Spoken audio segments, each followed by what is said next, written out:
ரேஷனுக்கு போய்க்கிட்டு இருந்தேங்க. அப்ப ஒருத்தவங்க வந்தாங்க. தெரிஞ்சவங்க தான். பழைய வீட்ல இருந்தபோது தெரிஞ்சவங்க. என் பசங்கலாம் சின்ன பிள்ளையா இருக்கும்போது அவங்கள தெரியும். அவங்க வீட்டு பக்கத்துல இருந்தோம்.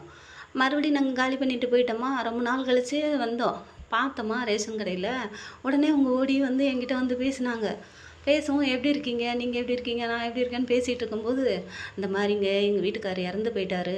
எங்க ஓரவத்தி சொன்னாங்க, நீங்க இப்ப வந்து சர்ச்சுக்கு போறீங்களாமே! எனக்கு ரொம்ப முடியலங்க. என் பையனுக்கும் வேலையே இல்ல. என் பையனுக்கும் அவங்க அப்பா ஏக்கத்திலே இந்த கொரோனால தான் இறந்து போயிட்டாரு.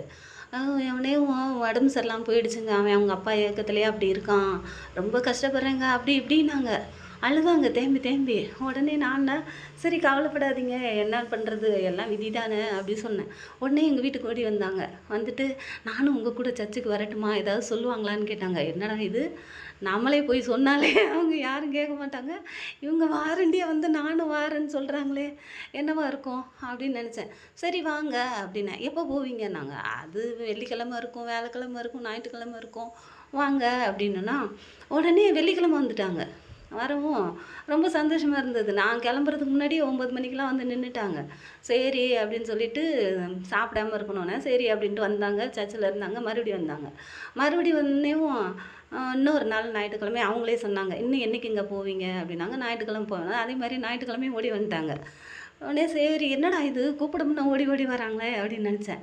அப்புறமா என்ன செஞ்சாங்க, நியூ இயர் வந்தது. சரி நியூ இயருக்கு நான் வரட்டுமா? அப்படின்னு கேட்டாங்க. அட வாங்கங்க சர்ச் என்ன நானா கட்டி வச்சிருக்கேன். போய் போய் சொல்லுவோம் எவ்வளவோ அதிசயம் நடக்கும். அவங்கலாம் வரமாட்டாங்க. நீங்க என்னங்க ஓடி ஓடி வரீங்க? ரொம்ப சந்தோஷமா இருக்கு. அவன கர்த்தர் ஏவியிருக்காரு போலருக்கு அப்படின்னு சொல்லிட்டு சந்தோஷமா இருந்தது.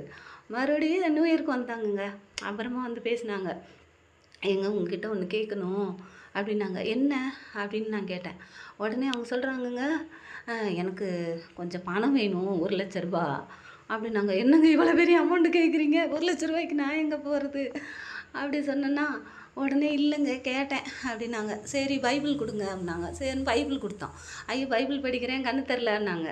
கண்ணாடி வாங்கி குடுத்தோம். கண்ணாடிக்கெல்லாம் காசு குடுத்துட்டாங்க.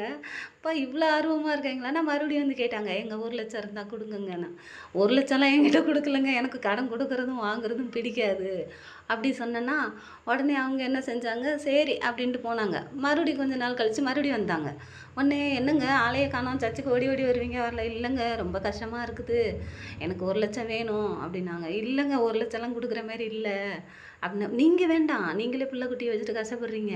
இன்னொருத்தங்கிட்ட வாங்கி தர்றீங்களா?" அப்படின்னாங்க. "யாருக்கிட்ட?" அப்படின்னேன்னா, "உங்க ஹவுஸ் ஓனர் கிட்ட வாங்கி குடுக்குறீங்களான்னாங்க." "ஐயய்யோ! அவங்க தராங்கன்னு உங்களுக்கு எப்படி தெரியும்?" அப்படின்னேன்னா,